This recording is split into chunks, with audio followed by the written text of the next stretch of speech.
you're born Jewish, you don't have to practice Judaism. It's a choice to be Jewish or to not be Jewish.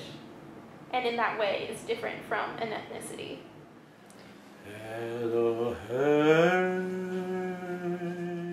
Well, in terms of race, I don't think that there is a single race. Jews are everything.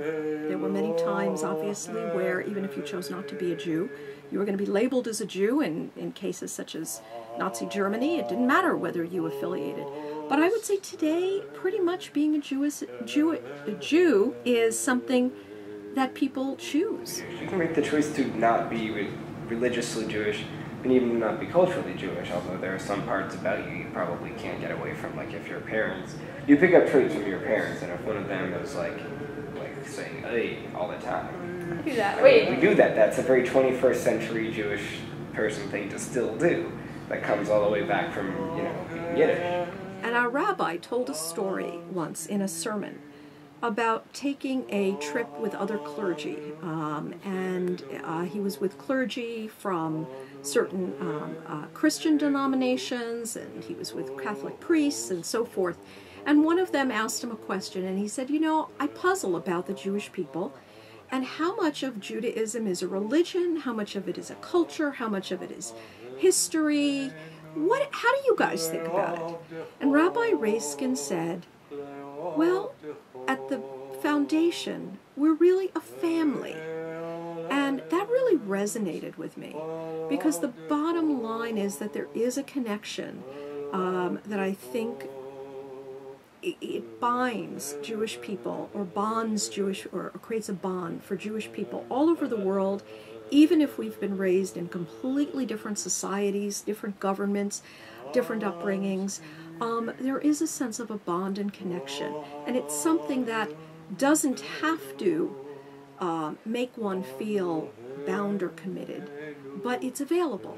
There is an ethnic group that, sort of evolutionarily speaking, went through everything it went through to make us who we are today. And now we all have the dark hair, the long nose, or the big noses. And if your family escaped Germany in World War II and went to Argentina, like many people did, and then came to the U.S., does that make you Latin American? Or are you Jewish by ethnicity? I mean, what do you check when you check off a box on, white, Hispanic, etc.? I think the bottom line is with the diaspora, especially with Jews being spread all over the world, racially, Jews are everything. The real question that it comes down to is, are we white or not? And some people say yes, some people say no, and it's a touchy subject to a lot of people, but I think Judaism has to be an ethnicity, because otherwise, what are we? A religion. But, so let's say I denounce my religion, what am I? And is now 87 years old and still can remember the beautiful. I'll probably be able to do that. I'm 7 to 87. That would be 80 years. You think you'll still remember all these songs in 80 years? Yeah, I think so too. I mean, it's not like, this is the temple and this is, the religion. It is much more, I guess, nuanced than that,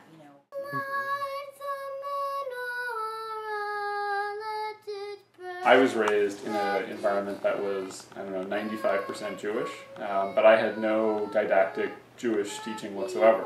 So I always felt like, I was sort of left out of a lot of the Jewish activities, and in some ways I think it was sort of assumed to be that everyone knew all of Jewish liturgy and all of Jewish culture and all of Jewish religion, because everyone in my town did, but I didn't really know anything about it. So I would sort of go to someone's house for a Passover Seder but know nothing about it, or we'd go to a relative's house for a holiday and it just didn't mean anything to me because I never had any teaching. And eventually I started to learn some of the songs and some of the prayers, but there was no context for it. And I think you pick up on some of the stories, but I didn't really have very much of a Jewish religious identity, but I had an entirely Jewish cultural identity. Mm-hmm. And I think hearing the stories of my family and how they were raised, and sort of how they emigrated to this country, I sort of felt a very strong Jewish identity, but I didn't really know what that was. And then I sort of had a crash course bar mitzvah, where my parents decided about 6 months before my 13th birthday that I should be bar mitzvahed because everyone else in my community was, and maybe that would be something that I'd want to say that had happened to me when I grew up. And so, you know, I worked with a rabbinical student for 6 months to learn, you know, my Torah and enough about Judaism to be bar mitzvahed. And, you know, I don't think that really stuck. I don't think you can throw 6 months of Judaism at someone and then expect that that sort of becomes part of their fabric. That's all I know. So what I think began to happen in my generation was people just took it for granted that their kids would feel Jewish. And I think more and more there are kids who aren't feeling a connection because they've had no exposure. So I don't think I ever really had an entry point into Judaism, and I think I tried. I would sort of go to different, you know, Reconstructionists, you know, congregations or other things like that to try and find some entry point into Judaism, but never really found any entry point into the religion. You know, as an example, my best friend actually considers himself to be a very religious, conservative Jew.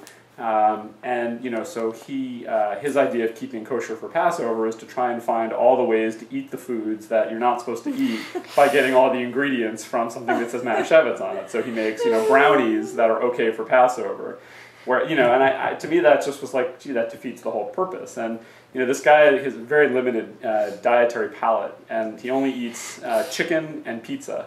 But he never would eat chicken with pizza. I once asked him, you know, hey, there was when we lived in New York City, there was a pizza place that made a very good sort of chicken parmesan pizza. And I said, Matt, you would love this.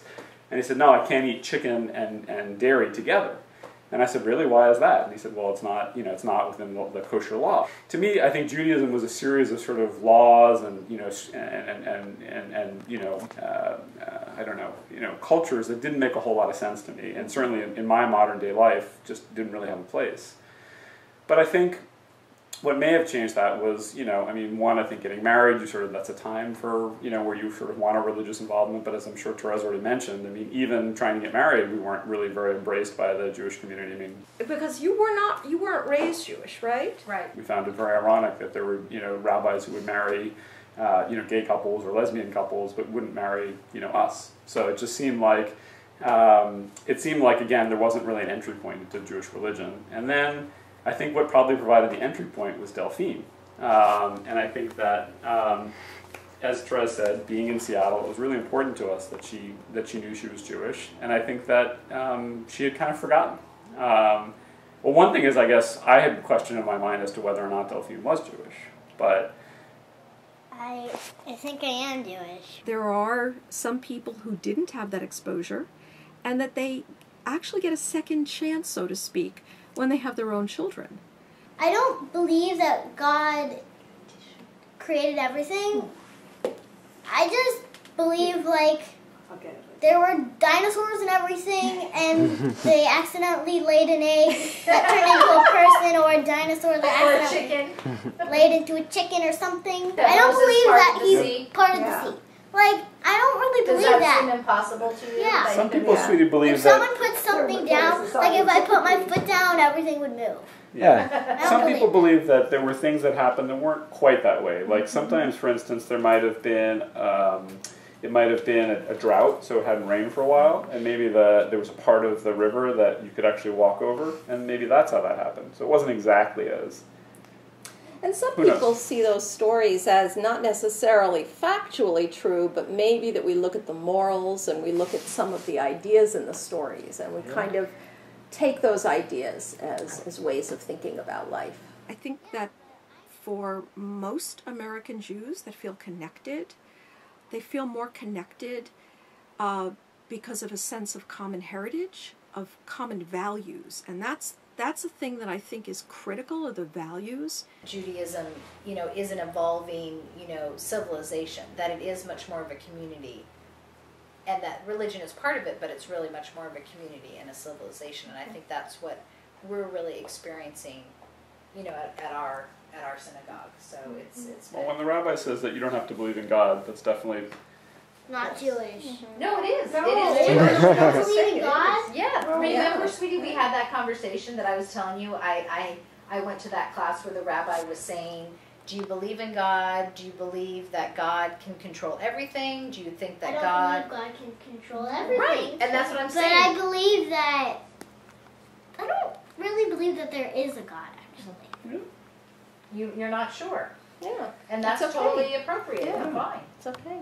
One of the things that I think is really special about it is it helps families, I think, with a vehicle for teaching the values that they believe in. Commitment to education, which is a really important Jewish value, and it's in the Torah. A commitment to trying to do good outside in the world. A sense of commitment to family. I think that those are really important principles, and I think that a sense of culture and heritage, the history of the peoples and what the people what Jews have gone through historically, how they've had to really fight to survive. I think that that's really had its mark on modern American Judaism, because for many, that has shaped their commitment to helping others in the world. This is the first time before anybody was seeing pictures of it, pictures in movies or anywhere else. And for example, the first one I really saw, he must have one day been 180 pounds. And I looked at this man, and if he made 70 pounds, it's great. I dropped my gun, I sat down, and I just could not fall asleep because I had to say something I never had said before, but this time I knew I was right. And I said, there is no God. Will never, till the day I die, I'll never forget every minute in that day. That was so unbelievable. And that's part of, far as I'm concerned, Judaism, even though I no longer have a God. Right, right. Yeah. No, and I think that's the thing that's amazing about Judaism is that you can have that element.